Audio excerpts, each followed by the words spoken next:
Hey guys, this is Saints Fan Reactions, and I am going to do a quick reenactment of my reaction of Umbrella Academy Episode 1. Only because you got a 5-minute reaction video because they are such assholes. They had to strip my video down to nothing. So, you guys seem to be a fan of this last time. I'm going to do a quick reenactment of Episode 1, the Umbrella Academy. Starts out October 1st. 1989, in Russia. There is a girl at a pool.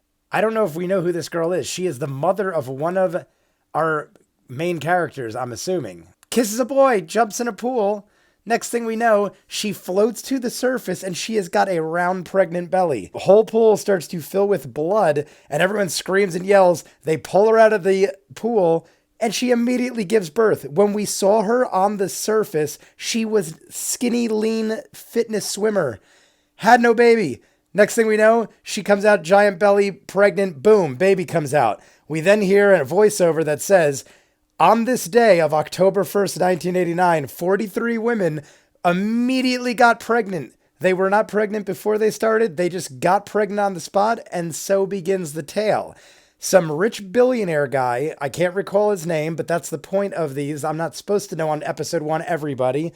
So, not sure what his name is, but he's a rich billionaire. He goes around and from what they said, from what I gather, tries to adopt all the 43 children. Out of those, he gets 7 of these children, but he apparently goes to the families of these people and gives them large sums of money because he's rich, or like gives them an offer they can't refuse. They are greatly rewarded and he takes their children. He comes off as sort of a psychopath and he's got the reputation of being a horrible father. Now we go into the characters. The first of which we see is Ellen Page, who is a phenomenal musician of the violin. I immediately recognized the song from Phantom of the Opera. She starts doing a nice little Phantom of the Opera that breaks into a rock rendition. Amazing intro to all the other characters. Can't see it though because there's great loud music over it and I have to get copyrighted every 5 seconds. If you see my reaction, you literally see Ellen Page start the violin. You don't even hear her strike it and then it goes her standing up. Why? Because I had to cut out the entire thing. I couldn't even put an inkling of it because the entire introduction of all the characters has got blaring Phantom of the Opera music over it. Luther is a large man. The actor who plays Luther was Dickon Stark in Game of Thrones. All right, granted the actor did buff up. They showed him in an interview, but he is massively huger than life in this intro. I'm assuming he's got a suit on of some sort. That's got to have something to do with his abilities. He must have super strength or something. We didn't really get much into that.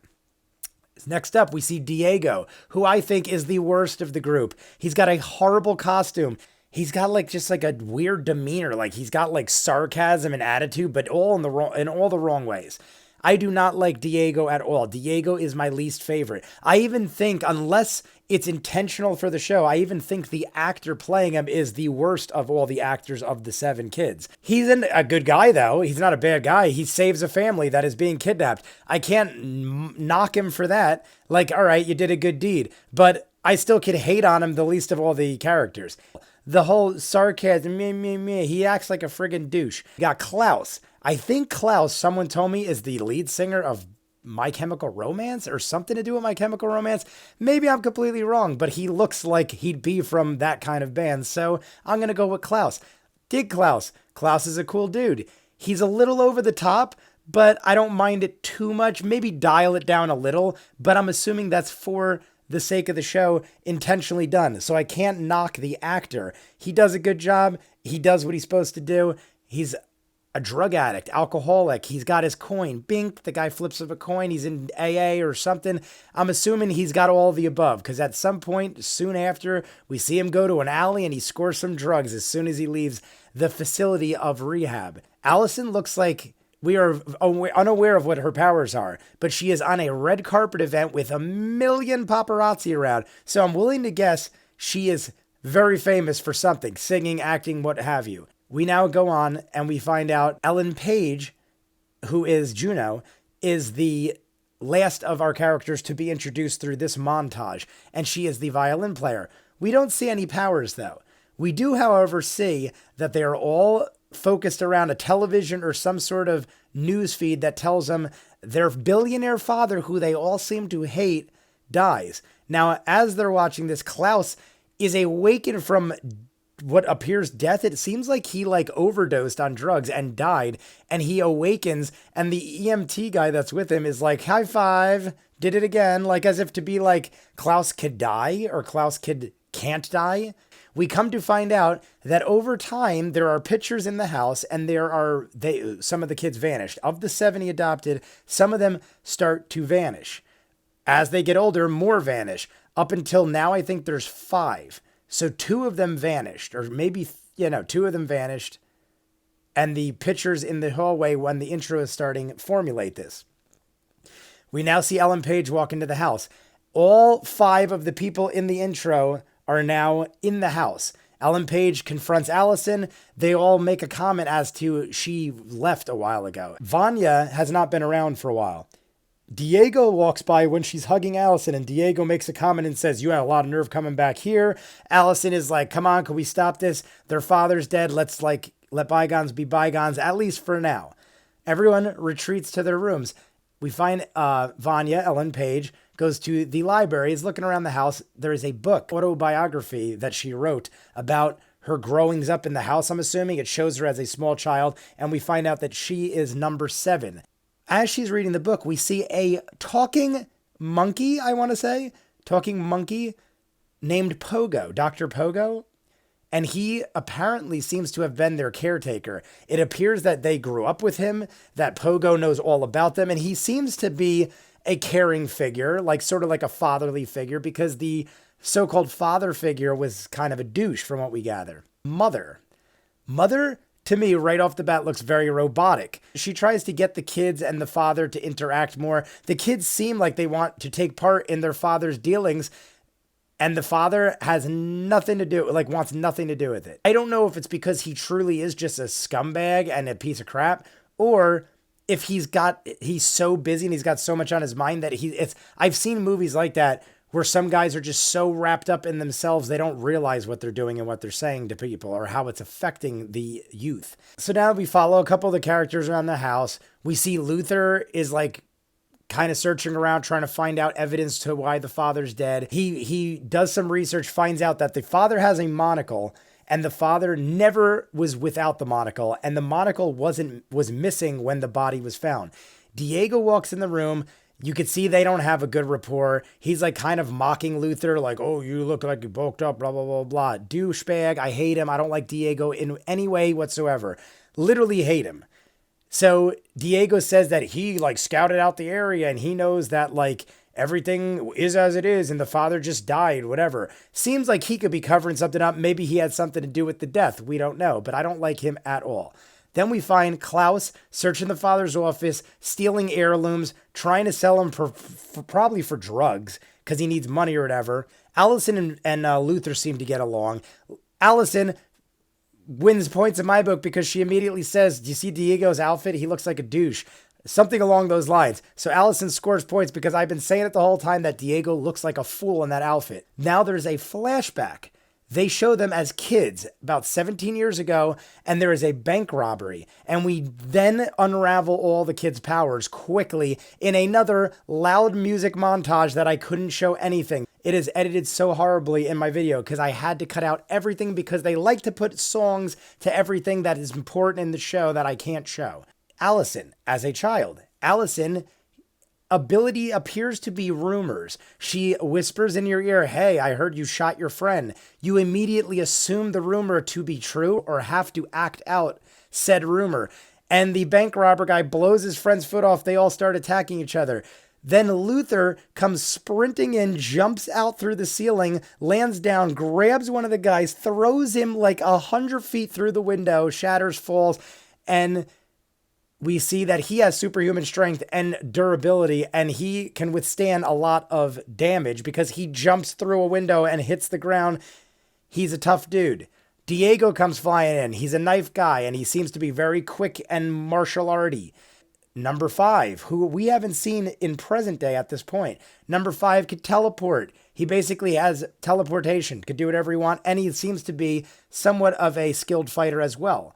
Then, the most interesting and intriguing of the abilities, we see Ben seems very reluctant to show his abilities. They're like, Ben, there's bad guys in that room. You need to go in there. Ben goes begrudgingly, oh shucks, goes in. The next we see tentacles and insanity flying in the shadows behind the glass. We cannot see what's happening. We just see a creature, a mass, start killing people, blood everywhere, and then once it is silent, we see Ben reemerge covered in blood and was like, I don't like doing that, or something like that.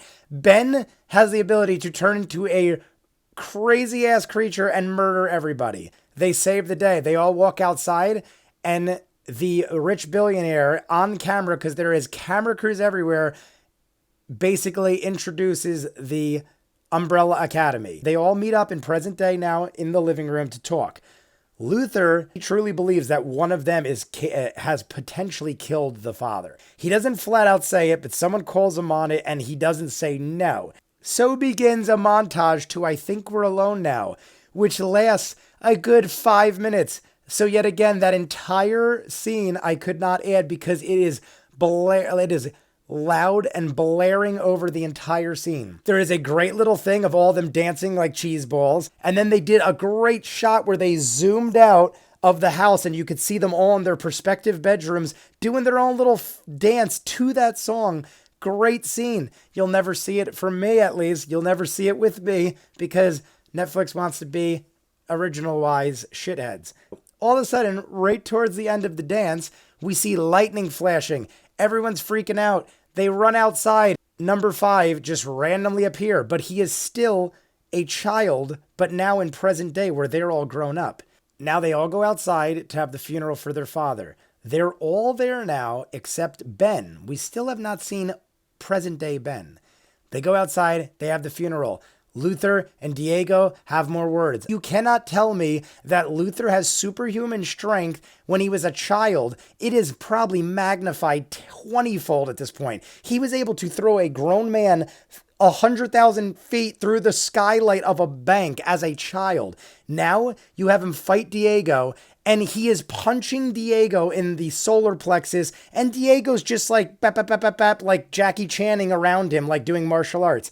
Like, this guy, as a child, could throw a man through a skylight, and you're telling me Diego can withstand his punches? Diego is a knife-throwing martial artist. He isn't a guy that can sustain a blow from Luther, who is the biggest of ever, and as a child could do crazy stuff. And you could say, well, how do you know how strong Luther is? At one point during the fight, he punches the statue of Ben, who we now find out is dead because outside where they're burying the father is a statue of Ben, who turns into a creature. So somehow Ben died. Luther, in the process of fighting Diego, punches Ben's statue and shatters the thing.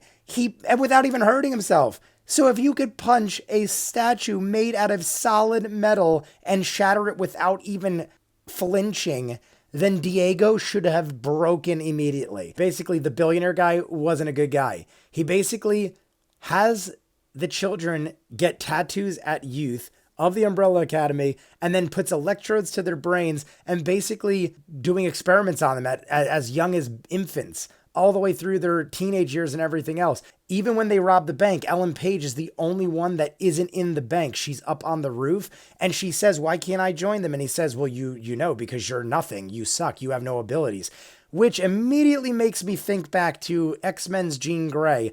They lead you to believe Jean Grey is probably the lead. I mean, she's a telepath and stuff like that, but she doesn't seem that powerful or least powerful of all of them. And then you find out she is the most powerful, hence the Phoenix Saga. I feel like that's the direction they're going with Ellen Page. I feel like she is going to be our Dark Phoenix of this group, and she's going to be the most powerful, but it's something where she has to like harness the power out of herself, and she just hasn't learned how to do it yet. She basically feels unwanted out of the group because she wrote this biography that kind of outed all their abilities. So she is like, I'm leaving, tells bye to Pogo.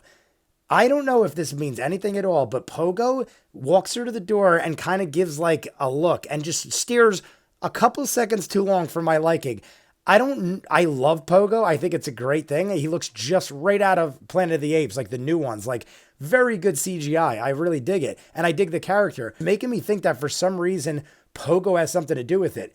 Maybe it's not negative. Maybe he faked the father's death, or maybe it's like a big elaborate plan and Pogo knows more than he's saying. It doesn't necessarily mean that Pogo's a bad guy. It just makes me believe that there's a lot more to Pogo than meets the eye. So then we see Mother, who has been brought up and seen several times, seems to care very much for the children, but seems to me to be very robotic in her movements. I said this in my reaction many times.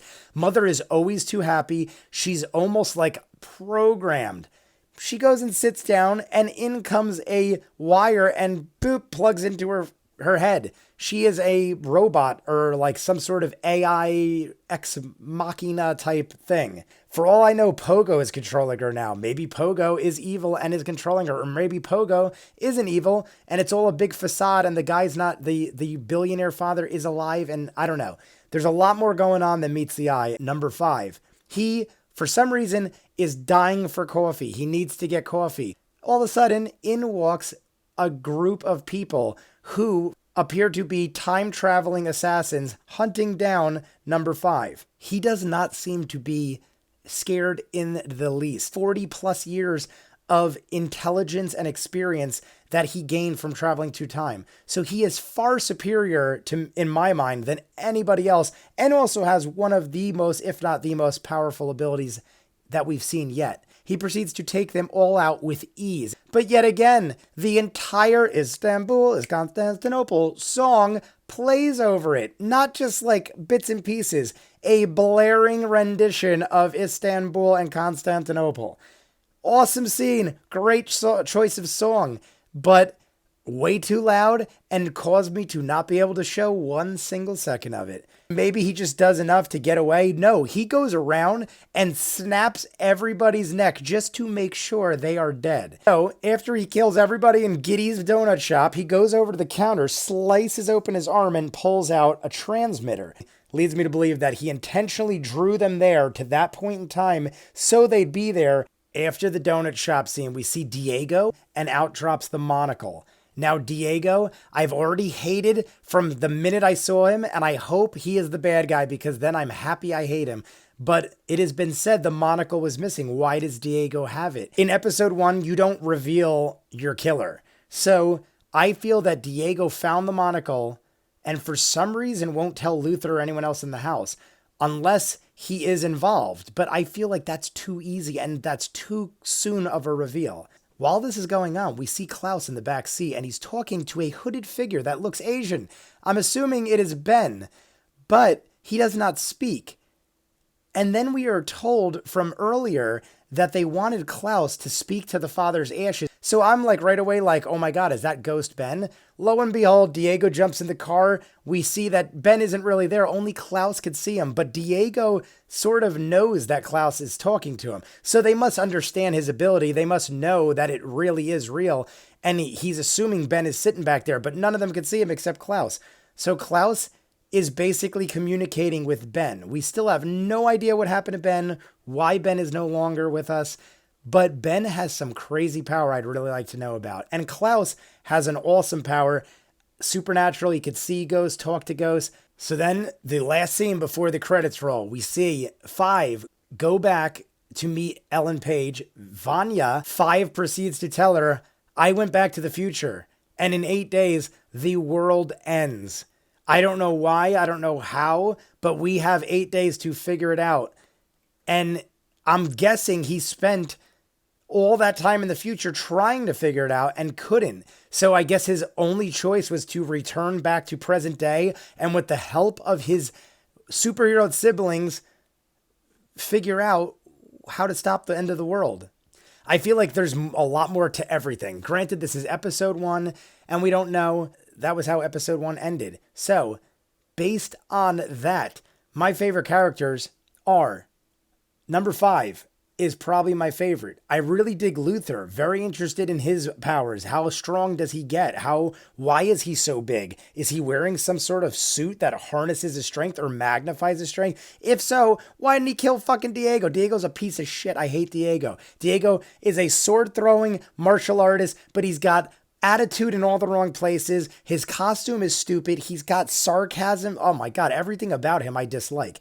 Allison seems like a badass character. She has the rumor power. She whispers in your ear, and what she says you do. I dig it, but they really didn't dive too much into her. She was used very little. She's also some sort of celebrity superstar, red carpet, huge paparazzis, and at one point in the show, they mentioned something about her marrying a famous person or her being very much in the limelight, but she was recently divorced.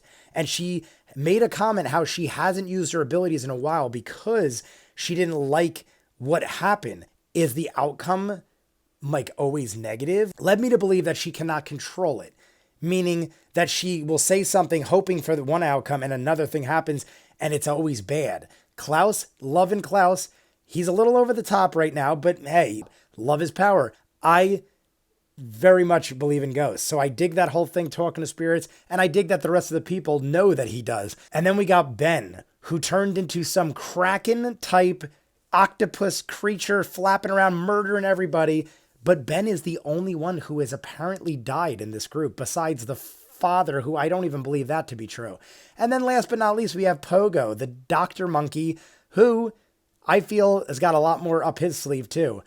I honestly, right now, am leaning more towards the negative. I feel like he had something to do with the father's death. Even if the father isn't dead, I feel like he's involved in the cover-up. When Vanya left, just the way he looked at her, I don't like it. You guys let me know if you dig these things. I do enough editing on them that I remember him to almost a T. So you guys let me know if you dig these. If you want, maybe I'll just do more reenactments. All I know is I'm not wasting any more time doing editing on the actual reactions. It is wasted too much time. I have more fun with these anyway, and they can't ban these because it's me speaking my mind. So you guys let me know what you think. Comments down below, like and subscribe, and I'll see you next time, guys. Thanks. Peace.